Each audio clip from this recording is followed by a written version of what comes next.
Hey, fighter. You should get into the Lich's face. We need to burn his reaction so I can cast my spell. All right. I run up and use my action surge. 6 attacks coming right up. The Lich casts Shield. Only a few of your hits go through. 25 damage. Now it's the rogue's turn. Yeah, I know. Wisdom save. Damn it! I'm still paralyzed!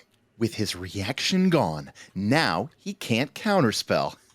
I cast Polymorph and turn him into a frog. The Lich rolls a wisdom save.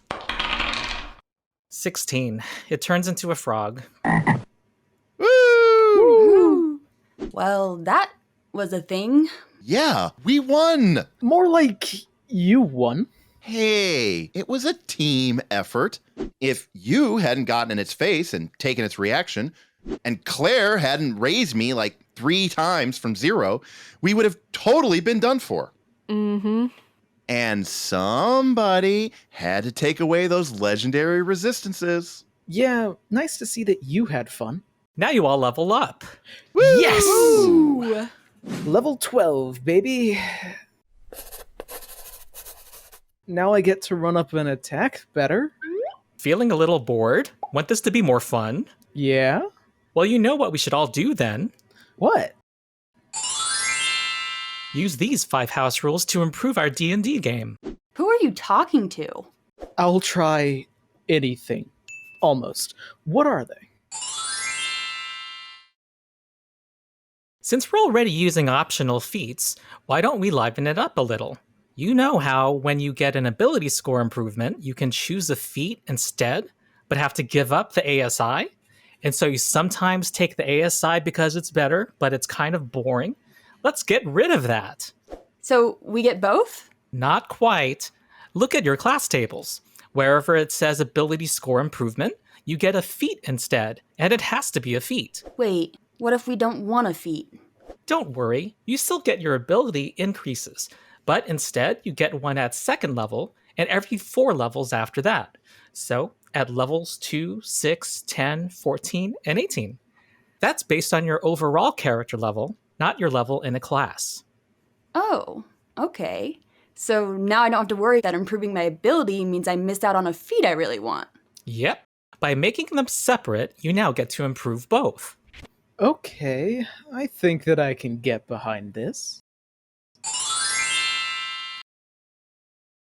You! How about having more choices in combat besides just running up and attacking? Yes, please. How? Well, I have a list of other things you can do here. I base it off the maneuvers that the Battlemaster subclass for fighters gets, but I put a few more that are like grapple and shove and make them a little more appealing. So basically, you have the option of doing one of these things instead of the attack action. Since you're a martial class, and I'm looking at you too, Rose, at 2nd level, and every 2 levels after that, you learn one of these maneuvers. You get 1 martial superiority die. It's like the fighter subclass, Battlemaster, but you get only 1 die, and you can get it back with every short rest. Basically, you get the fighter superior technique fighting style from Tasha's Cadron of Everything. But as you level up, you get more maneuvers and more dice to use them with. I kind of like this one. Combat grab. In addition to an attack, I can grapple a creature for free. What? Have you seen Whirlwind Strike?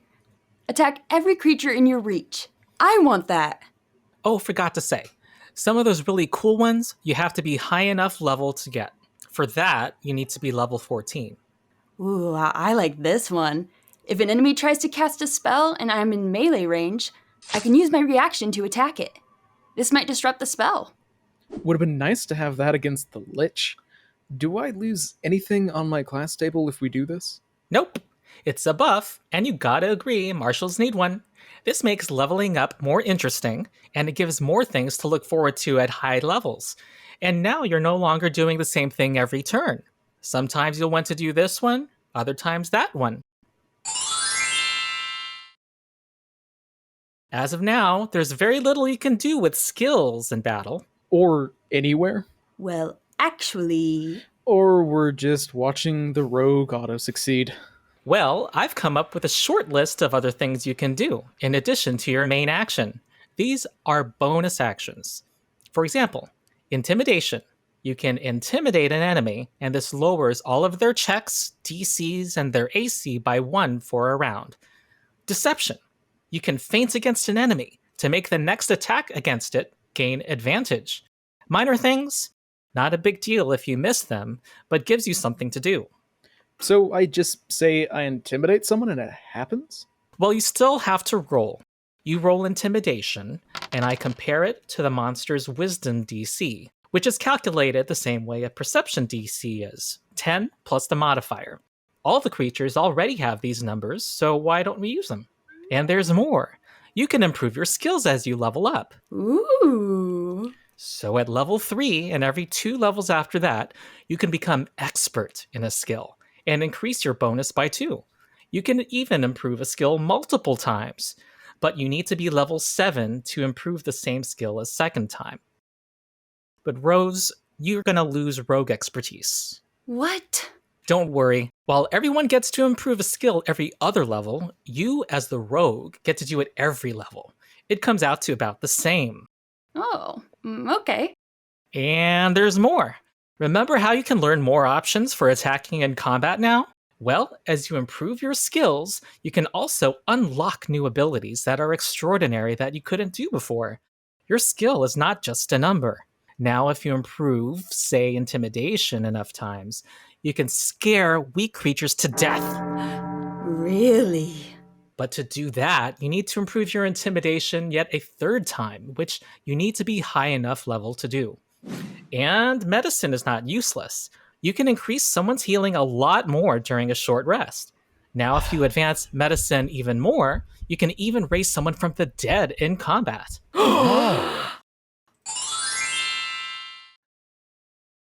Willard, I think polymorph is too strong. No, it's not. Yes, it is. How about we remove legendary resistances, though, and balance it? What? Let's say you cast a spell like polymorph.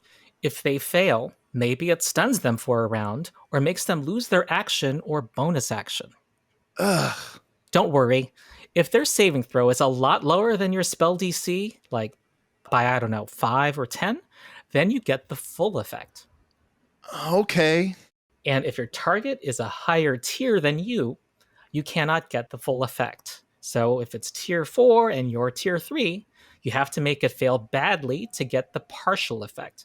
But that's a nerf. But did you think that was fun, though? You just beat the big bad that I've been building up for the past 6 months. And also, what if an enemy mage cast polymorph on you?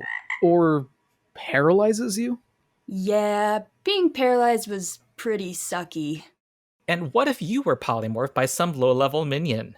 Remember, full polymorph being impossible is only when the caster is a tier lower than the targets. Well, I guess. Meanwhile, how would you make that creature fail really badly? Everyone works together now to make it happen. The fighter can intimidate it. The rogue can sweep the leg.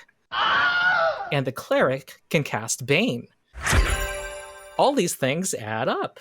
Now the numerical bonuses that are in the game, bardic effects, curses, all of them combine. We'll put labels on these things so they don't get too crazy, like Peace Domain Cleric's bonus and Bless's bonus. We'll say those are the same kind of bonus so that they don't add up to each other. This also keeps things more balanced. You can still make a creature into a frog, but the group has to work together. And when you win, it wasn't because of a single die roll, but because you all made it happen. I think I like the sound of that. Yeah, I took a look at some of the strongest spells in the game, basically the ones that take you out of a battle. I've made it so that if you cast them against a higher tier enemy, they're weaker. It has a 1-round duration, or they get a new save every turn, or some other change. But if they fail by a lot, say 5 or 10, the full effect happens. This means that big boss fights don't end too early. I guess we'll have to see it in play. But I do like that it's harder to win. At least we're not doing a fight and it drags out for some reason, like maybe it has legendary resistances we have to go through. All the while, we know we will eventually win. And if you just stun it, then I can go up and beat it with my beat stick. Exactly. Also, since we're doing different effects depending on how bad you save, let's make the d20 a little more exciting, shall we? So when you cast Fireball, instead of a target taking half damage when they save, if they succeed by a lot, they take no damage. What? No! But if they fail by a lot, and you do have that great spell DC there, Willard, they take double damage. All right. So that way, the d20 matters more. Plus, you can all work together to make sure those crits and fumbles happen. And the big one. Since the party reached level 6, there's been very little danger that any character will die. Oh no. What are you thinking? Well, what if we made getting knocked out a little scarier? What if, every time someone gets up, they have one more failed death save that sticks to them? So that way, you're not constantly going up and down, and there's little feeling of danger. I don't know, though. Sounds pretty scary.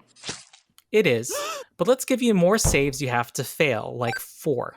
Also, when you heal, instead of only healing word, you also can use your main action to cast a buffed healing spell that can give them half of their max HP back. So now, when they get back up, they really want to be healed a lot, so they don't get knocked down again, which might bring them really close to death or instantly kill them. I don't know. This all makes the game seem harder. It will, but if you haven't felt there's been danger, then maybe we can try it and see how it goes, and change back if we want. This goes with the other house rules. Because there's more danger, combat becomes more engaging and meaningful. Your choices matter and you need to work together. Okay, let's try it. The dragon breathes fire on you. Dexterity saves. I pass. Evasion. No damage then. I get a 21. Critical success! You take no damage. Yes!